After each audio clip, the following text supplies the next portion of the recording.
बिस्मिल्लाहिर्रहमानिर्रहीम अस्सलाम वालेकुम। कैसे हैं आप सब? उम्मीद करती हूँ आप सब खैरियत से होंगे। तो जी आज रमज़ान का पहला अशरा मुकम्मल हो चुका है। यकीन जानिए ये बात सोचकर दिल भी ख़फ़ा होता है कि रोज़े बहुत जल्दी से गुज़र रहे हैं, रोज़ों का पता ही नहीं चला। पूरा साल हम रमज़ान का इंतज़ार करते हैं। बस अल्लाह पाक हमारी तमाम इबादत को कबूल फ़रमाए, आमीन सुम्मा आमीन। तो जी आज मैं आपके लिए बहुत ही मज़ेदार किस्म की 2 रेसिपीज़ लेके आई हूँ। एक तो ये है हमारी मज़ेदार लोडेड चीज़ी फ्राइज़ और दूसरी है हमारी हेल्दी और एनर्जेटिक ड्रिंक। उम्मीद करती हूँ आपको मेरी दोनों रेसिपीज़ बहुत पसंद आएँगी। अगर आपको मेरी रेसिपीज़ अच्छी लग रही हैं, आपको पसंद आ रही हैं, तो मेरे चैनल को लाइक, सब्सक्राइब और शेयर ज़रूर कीजिएगा। और मुझे कमेंट सेक्शन में इसका फीडबैक ज़रूर दीजिएगा कि आपको मेरी रेसिपीज़ किस तरह की लग रही हैं।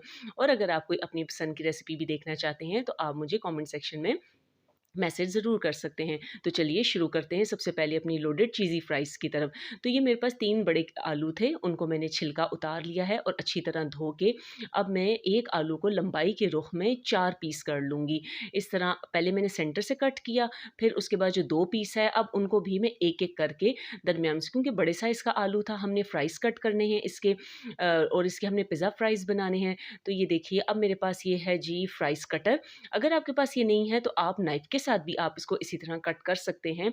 लेकिन एक दफ़ा आप ये ले लीजिए, इतना महँगा भी नहीं होता और यकीन करें साल हर साल चलने वाली चीज़ है। तो ये है कि इससे ज़रा खूबसूरती आ जाती है फ्राइज़ की और खूबसूरत लगते हैं। हम इतनी मेहनत करके कोई चीज़ बनाते हैं, तो ज़रा-सी जब चीज़ों में खूबसूरती आ जाए तो खाने का मज़ा दुबाला हो जाता है। तो एक-एक करके मैंने तमाम आलूओं को काट लिया, हमारी फ्राइज़ रेडी हो चुके हैं। दूसरी तरफ मैंने एक पतीली में पानी रख दिया था उबलने के लिए, तो पानी को यहाँ पर उबाल आ चुका है। अब मैं इसमें 1 चम्मच नमक शामिल करूँगी और 1 चम्मच ऑयल का मैंने शामिल किया है और साथ ही जो मेरे फ्राइज़ मैंने कट किए थे, मैं इसमें थोड़े-थोड़े करके सारे फ्राइज़ वो डाल दूँगी। हमने आलूओं को ज़्यादा उबालना नहीं है, सिर्फ़ 1 उबाल आएगा और हमने चूल्हा बंद करना है और इसका पानी हमने निथार लेना है। अब जी हमने आलू निथार लिए थे, दूसरी तरफ मैंने फ्राइंग पैन में ऑयल गरम होने के लिए रख दिया था। मीडियम आँच के ऊपर हम अपने आलूओं को तलेंगे। टोटल फ्राइंग टाइम इसका 5 से 6 मिनट है। आपने इसको जो है बिल्कुल भी आलूओं को जब हम डालेंगे, फ़ौरन से आपने आलूओं को छेड़ना बिल्कुल भी नहीं है। 2 मिनट तक 2 मिनट के बाद जो है अब मैं आलूओं को पलट रही हूँ, अपने फ्राइज़ को पलट रही हूँ, क्योंकि अगर आप फ़ौरन जल्दबाज़ी करेंगे तो हमारे आलूओं का टूटने का खतरा होता है। जब ये अच्छे से जैसे क्रिस्प हो जाएँ तो उसके बाद हम अपने आलूओं को फ्राई करेंगे। हमने बहुत ज़्यादा डार्क कलर अपने आलूओं को नहीं देना। आप देखते हैं हम जब बाहर से पिज़्ज़ा फ्राइज़ खाते हैं तो उनका कलर इस तरह का होता है। तो हमारा जो रिक्वायर्ड कलर है वो आ चुका है। तकरीबन 5 मिनट हो गए मेरे आलूओं को फ्राई होते हुए भी। मैंने मीडियम फ्लेम पे इनको फ्राई किया है। इससे ये होता है कि आलू जो होता है थोड़ा-सा क्रिस्प फ्राई होता है। अगर तेज़ आँच पे करेंगे वो जल्दी से तो हो जाएगा, लेकिन जैसे ही हम इसको बाहर निकालेंगे तो विदिन अ मिनट वो जो है बिल्कुल नरम से हो जाते हैं, वो फिर मज़ा नहीं देते। तो हमारे फ्राइज़ भी तैयार हो चुके हैं। अब दूसरी तरफ फ्राइंग पैन में मेरे पास कुछ नगेट्स थे, मैं इन्हें फ्राई कर रही हूँ। आप चाहें तो यहाँ पर चिकन का भी इस्तेमाल कर सकते हैं, आगे चल के मैं आपको उसकी भी रेसिपी दूँगी। तो रमज़ान की सूरत-ए-हाल की वजह से मैं आपको ज़रा झटपट सी रेसिपी बता रही हूँ कि अब मेरे पास नगेट्स थे, तो ये मैंने 4 नगेट्स थे, इनको मैंने थोड़ा-सा गोल्डन कलर दिया है और फ्राई कर लिया। अब मैंने इन्हें निकाल लिया और इन्हें छोटे-छोटे क्यूब्स में कट कर लिया। यहाँ मेरे पास इसकी टॉपिंग है, तो मेरे पास हैं जी चॉप्ड अनियन 2 टेबलस्पून, टमाटर भी 2 टेबलस्पून चॉप्ड हैं, कैप्सिकम शिमला 2 टेबलस्पून, उबले हुए छल्ली के दाने हैं, कॉर्न वो भी 1 डेढ़ 2 टेबलस्पून है और ऑलिव्स हैं 3 से 4 ऑलिव्स को बारीक मैंने काट लिया है। चेडर चीज़ है 1 प्लेट मेरे पास और नगेट्स को मैंने चॉप्ड कर लिया था, पिज़्ज़ा सॉस, ऑरिगैनो और फ्राइज़। अब इन सब चीज़ों की हम करेंगे असेंबलिंग। तो सबसे पहले एक प्यारी सी आप प्लेट ले लीजिए और उसमें सबसे पहले जो है हमने फ्राइज़ को फ्राई किया था, हम सबसे पहले नीचे अपने फ्राइज़ को लगा देंगे। फ्राइज़ हमारे इस वक़्त तक नॉर्मल टेम्परेचर पे आ चुके हैं, इसलिए आसानी के साथ आप एक-एक करके अच्छे तरीके से पूरी प्लेट में फैला के अपने फ्राइज़ को ले लीजिए। आप असेंबलिंग अपनी मर्ज़ी के हिसाब से भी कर सकते हैं, लेकिन बेसिक इसकी यही है।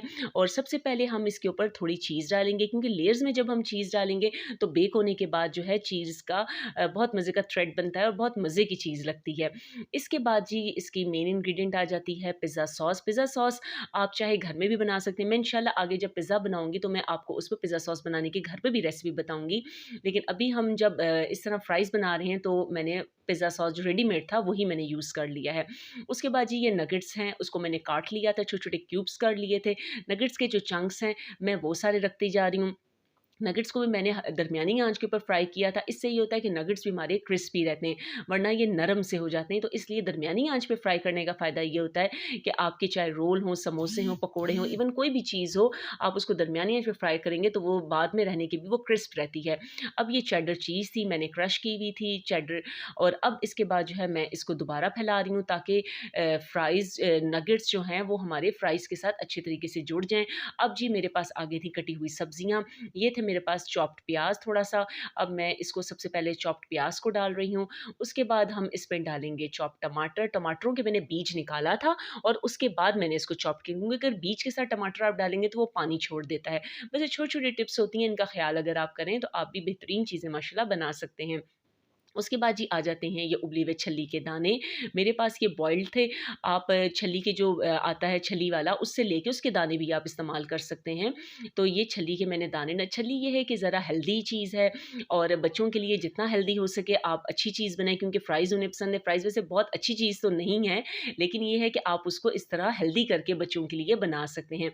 उसके बाद जब ये है कि मैंने शिमला जो मेरे पास चॉप्ड था, मैंने शिमला डाल दिया। थोड़े से जो मेरे पास ब्लैक ऑलिव्स थे वो मैंने डाले हैं, सारे मैं अभी नहीं डालूँगी, क्योंकि अभी हमने चीज़ की एक ज़बरदस्त सी लेयर लगानी है इसके ऊपर। अगर हम सारे ऑलिव्स पहले डाल देंगे, तो इससे ये होगा कि हमारे सारे ऑलिव्स छुप जाएँगे। थोड़े से ऑलिव्स डाले हैं, थोड़े से मैंने टॉपिंग के लिए बचा लिए हैं। तो अब जो मेरे पास बकिया चीज़ थी, मैं उसको वो इस तरह से साइडों पे भी, अच्छी तरह सेंटर में भी, हर साइड से कवर कर दूँगी चीज़ से। चीज़ से कवर करने का ये फ़ायदा होता है कि जब ये बेक होता है तो हर तरफ से जो है आपको चीज़ी फ्राइज़ मिलते हैं। इसके बाद जो मेरे पास बाकी बचे हुए ऑलिव्स थे, मैं इसको ऊपर दोबारा से वो रख दूँगी। इस तरह से इसकी ये जो है दोबारा से एक माशाल्लाह फ्रेश लुक आ जाती है। अब जो है साथ-साथ अपना काउंटर, अपना किचन भी आप नीट एंड क्लीन करते जाएँ, और ये मैंने सारे ऑलिव्स इसके ऊपर डाल दिए। अब जी थोड़े से चिली फ्लेक्स हैं मेरे पास, क्योंकि हमने किसी किस्म की मसाले का इस्तेमाल नहीं किया अभी तक, सिर्फ नमक के साथ हमने फ्राइज़ उबाले थे। थोड़े से मैंने चिली फ्लेक्स इसके ऊपर डाल दिए हैं। अब मेरे पास आ गया है जी ऑरिगैनो। ऑरिगैनो अगर आपके पास नहीं है तो बारीक सा धनिया भी आप इसके ऊपर डाल सकते हैं, पार्सले डाल सकते हैं। तो मैंने इसमें ऑरिगैनो जो है तकरीबन हाफ़ चम्मच के बराबर, छोटी चम्मच के बराबर ऑरिगैनो डाला है। अब थोड़ा-सा जो मेरे पास पिज़्ज़ा सॉस है, मैं ऊपर से इसको दोबारा डाल रही हूँ। अब मैं इसको, आप चाहें तो ओवन में भी बेक कर सकते हैं। मैं जल्दी करना चाह रही थी तो इसलिए मैंने इसको माइक्रोवेव में लगा दिया है, क्योंकि हर चीज़ हमारी कुक्ड है। हमने सिर्फ़ और सिर्फ़ जो है चीज़ को ही मेल्ट करना है।